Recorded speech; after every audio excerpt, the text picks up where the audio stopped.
So yeah, in both sessions you've done was the equanimity protocol, which is aimed to suppress a wide band, broadband activities around posterior cingulate. And we're seeing that suppression in the first third to first half of the protocol, but then followed by a spontaneous burst of the slow wave frequency band, specifically the delta band, at around,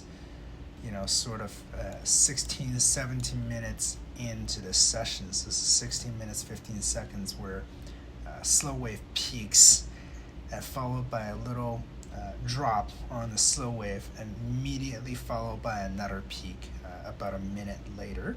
So you have dual peaks between 16 minutes and 19 minutes, and then we see the slow wave tapering off.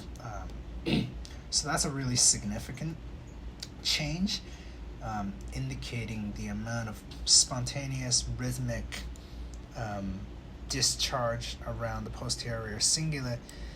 In the EEG, you can see there are these clear, sharp signs of discharge that happens between 1 to 2 times a second. So that's the delta wavelength, right? So, if I didn't know any better, or if the wave forms looked smoother, I would say you're falling asleep. But you can see there in the wave forms, it's not. It's actually quite sharp. So that's not a sleep signature. That is something else. It's a spontaneous discharge. One of the possibilities is that it could be your heartbeat, but in this case, we can eliminate that possibility because it goes bidirectionally. Heartbeat usually goes unilateral. And then the other reason we can eliminate that as a possibility is because heartbeat will stay fairly consistent, whereas you can see if I move the time scale, that sort of pronounced peak automatically disappears after a few minutes. So that is not a consistent heartbeat, right? Unless your heart stops beating, which wasn't the case.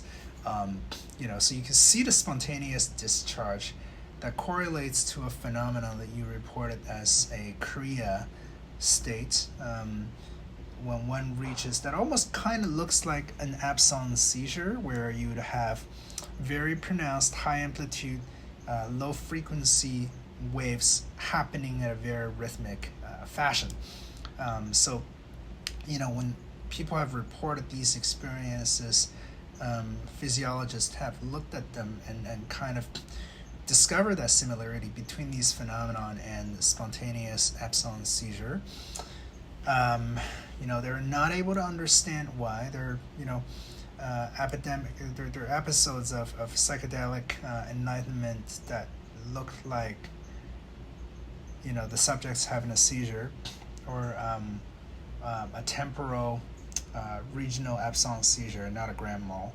And you can see these kind of patterns in specific parts of the brain as an affect of practice at a deep level of immersion, and then the subject comes out of it after a few minutes spontaneously, right? So usually lasts between 1 to 3 minutes.